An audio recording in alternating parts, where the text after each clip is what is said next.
Remember grabbing a bottle from the corner shop fridge, label bright, fizz ready to escape, and a taste you couldn't quite describe.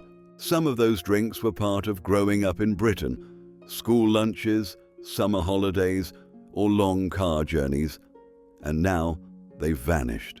From fizzy favorites to childhood cordials, let's open a bottle of the past. If you remember even one of these, hit subscribe and let's take a sip of nostalgia. Tab Clear. In the early 90s, Coca-Cola decided to mess with our heads. Out came Tab Clear, a cola that looked like sparkling water but tasted like, well, cola. It was part of the clear drink craze alongside Crystal Pepsi, and it was marketed as the smarter, lighter choice. You'd open the bottle expecting lemonade, but one sip and, surprise, it was unmistakably cola, just without the caramel color. Some people loved the novelty. Others weren't sure why anyone would want a see-through cola at all. The adverts promised pure refreshment, but the whole thing felt a bit like a science experiment in a school lab. By the mid-90s, Tab Clear had disappeared from shelves in the UK. It didn't help that Coca-Cola reportedly used it to confuse Crystal Pepsi out of the market, killing both in the process.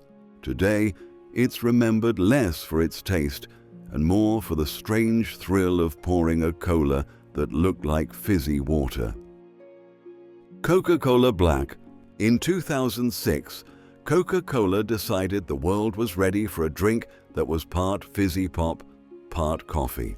The result was Coca-Cola Blāk, a sleek, small bottle of cola with a dark, roasted twist. It wasn't the first time Coke had experimented, but this one felt ambitious.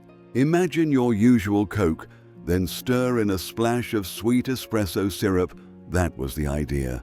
The adverts promised sophistication, an afternoon pick-me-up for the modern professional. The reality? Well, it was divisive. Some loved the novelty, the way the coffee softened the sweetness. Others thought it tasted like someone had poured a flat Coke into last night's cafetiere. It launched in the UK with some fanfare, but by 2008 it was gone.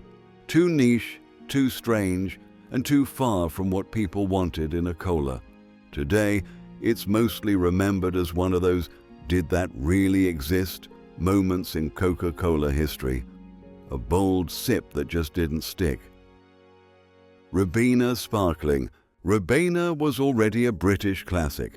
That rich, sweet black currant cordial you'd dilute for school lunches or drink ice cold in summer.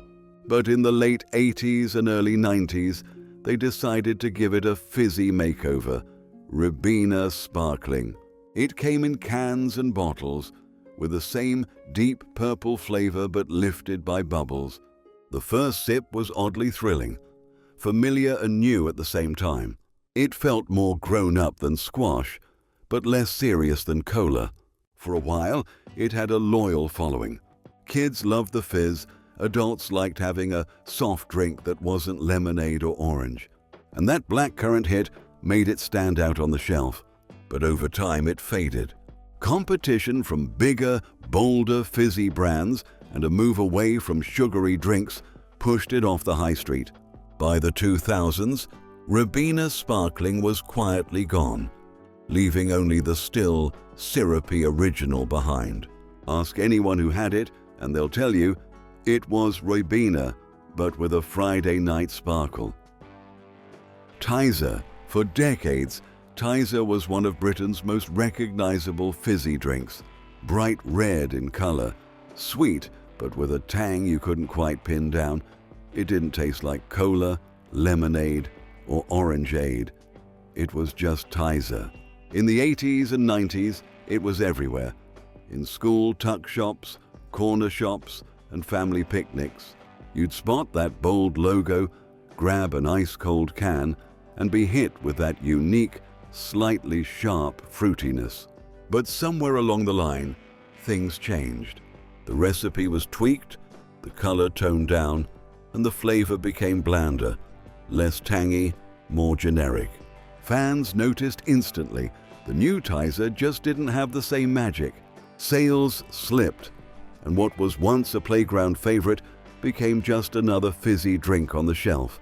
The original formula never returned, and for many, Tizer now means the memory of a taste that's impossible to find. It's a rare case where the drink still exists, but the version people loved is long gone, a ghost in a modern can. Panda Pops. For generations of British kids, Panda Pops were the ultimate after-school treat. They came in small, brightly coloured plastic bottles, cheap enough to buy with pocket money and sweet enough to make your teeth ache. Flavours ranged from the familiar cola, lemonade, cherry to the frankly bizarre like bubble gum, blue and strawberry jelly. Each one was unapologetically artificial, both in colour and taste, and that was part of the charm. You'd find them in school canteens, corner shops and ice cream vans, usually stacked in crates near the till. They were the drink you grabbed before heading to the park or on the way home from swimming lessons. But as the 2000s rolled on, the fun fizz started to fade. Concerns about sugar, artificial colors, and school vending machine bans meant Panda Pops were quietly discontinued in 2011. Today, they live on only in old adverts, and the memories of blue tongues, sticky fingers, and a sugar rush that made the walk home feel like a sprint. Bongo. If you were a kid in Britain in the late 80s or 90s, chances are you can still sing the jingle. Bongo, bongo, they drink it in the Congo. This tropical fruit juice blend came in bright cartons covered in cartoon animals, and it felt like a party in a box. The flavor was sweet, tangy, and just a little bit mysterious. A mix of mango, orange, pineapple, and whatever else they could squeeze in. It wasn't about being healthy, it was about being fun. Packed in lunchboxes and handed out at kids' parties, Bongo became a fixture of childhood. The adverts were just as memorable, colorful, silly, and impossible to forget. Over time, though, its presence faded. Supermarkets shifted shelf space to healthier juices, smoothies, and sugar-free drinks. By the 2000s, Bongo had all but vanished from many parts of the UK, surviving only in a few regions and online nostalgia shops.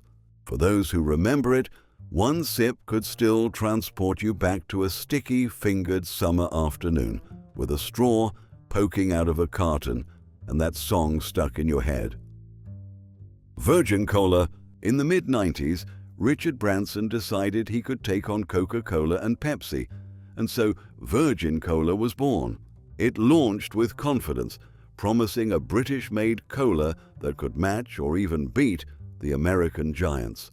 For a while it seemed possible. You could find Virgin Cola in supermarkets, corner shops, and even at Virgin-branded venues like cinemas and record stores. The taste was familiar, but with a slightly sharper edge. Enough for some to swear it was better than the competition. One of its boldest stunts was driving a giant Virgin Cola can through New York's Times Square to announce its arrival in the US. It made headlines, but in America, it never caught on. And back home, Coca-Cola and Pepsi flexed their distribution muscle, making shelf space harder to find.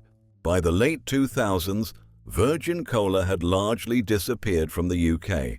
Today, it's remembered as a rare case of British swagger in the soft drink world, and a reminder that even big dreams need more than fizz to last.